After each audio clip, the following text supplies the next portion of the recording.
The Panic of 1907 was a financial crisis set off by a series of bad banking decisions, and a frenzy of withdrawals caused by public distrust of the banking system.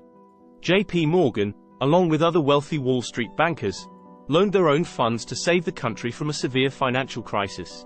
In earlier times, including in 1907, banks often distributed the funds they had on hand on a first-come, first-served basis. If you did not get there soon enough and the bank failed, you could lose your money. Bank runs can be triggered simply by lack of public confidence. The Panic of 1907 started with specific banks and banking interests, but spread quickly throughout the country, because of the overall wealth and high level of banking conducted in New York City. Other events were also affecting the economy at that time. The San Francisco earthquake and fires in 1906 were costly to New York City banks, as well as overseas banks, which made it more difficult for Americans to gain access to both U.S. and foreign financing during the panic.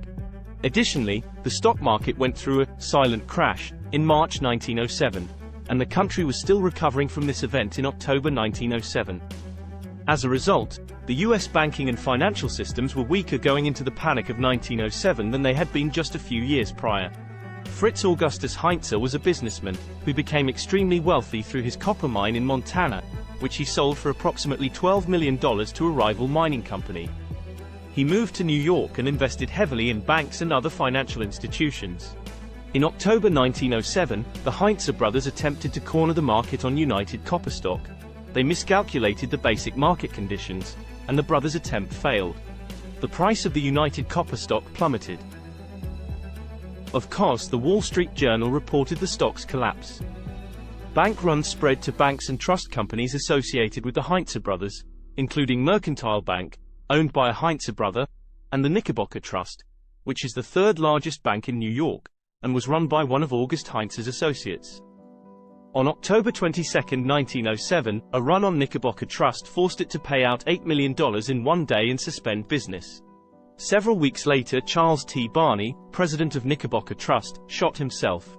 News of the failure of Knickerbocker Trust caused additional trouble. Bank runs spread throughout New York City and the country. The Panic of 1907 was in full swing. The Trust Company of America and the Lincoln Trust Company required assistance. U.S. Treasury Secretary Cortelyou deposited U.S. Treasury funds into several national banks, in an effort to keep them solvent. J.P. Morgan, the extremely wealthy and successful businessman well known throughout Wall Street during this time. J.P. Morgan had funded Thomas Edison's quest to provide electricity to the country. Morgan was head of one of the biggest investment banks in the United States, and he controlled nearly half of the country's railroads. J.P. Morgan used his influence and personal wealth to convince other men on Wall Street to join him in creating a money pool to help save many financial institutions and shore up investor confidence. Morgan gathered men in his library on several occasions, and convinced them to lend their money to the money pool, whereby struggling financial institutions could borrow from the pool to stay afloat. Keeping financial institutions from failure would also keep the economy afloat. Morgan, along with John D. Rockefeller, lent some of his personal wealth to this money pool, which encouraged other men to do the same. The creation of the money pool injected liquidity into the market.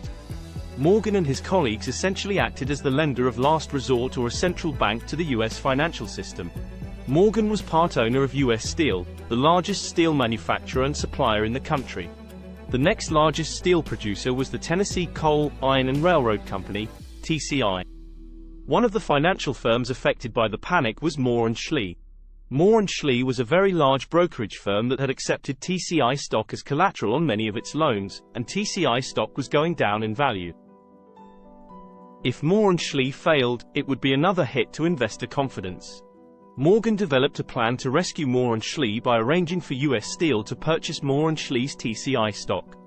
This purchase would give U.S. Steel control of TCI and allow the brokerage firm to remain solvent. The purchase of the TCI shares would merge the two companies, U.S. Steel and TCI, into one company. Merging U.S. Steel with TCI would create one company that controlled nearly all of the steel business in the United States. It could lead to a monopoly. According to the Sherman Antitrust Act of 1890, every person who shall monopolize, or attempt to monopolize any part of the trade or commerce, shall be deemed guilty of a misdemeanor. and, on conviction thereof, shall be punished by fine, or by imprisonment, in the discretion of the court. Morgan sent Henry Clay Frick and Elbert H. Gary, the other owners of U.S. Steel, to Washington to speak directly with President Theodore Roosevelt at the White House about the acquisition and merger. They were able to convince Roosevelt that the merger would save the firm and shore up investor confidence in the financial system and the wider economy. President Roosevelt agreed that this plan would help end the panic and financial crisis. He promised that he would not enforce the antitrust laws against them if they went through with their plan. The economy was able to recover with surprisingly few bank failures and suspensions, thanks to J.P. Morgan and his men. Wall Street cheered Morgan as a hero. But progressives attacked Morgan and Wall Street for all the profits they made from their deals. The bankers were widely accused of being a money trust. The Peugeot Committee was set up and sought to prove that a specific group of Wall Street bankers and financiers, the so-called money trust, exerted powerful control over the nation's finances.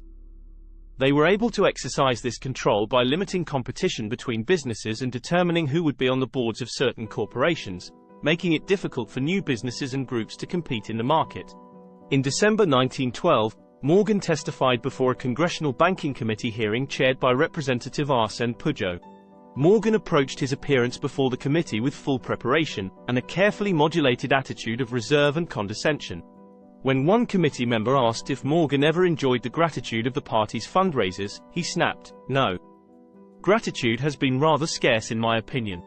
The Peugeot committee members were unable to take any real action, and did not have enough power or evidence to actually prosecute any individuals or reduce the market power of any banks or corporations. The committee presented its findings and suggested policy measures Congress should take to prevent further concentrations of power. Samuel Untermeyer, the lawyer for the committee, drew up 2 recommended bills for Congress.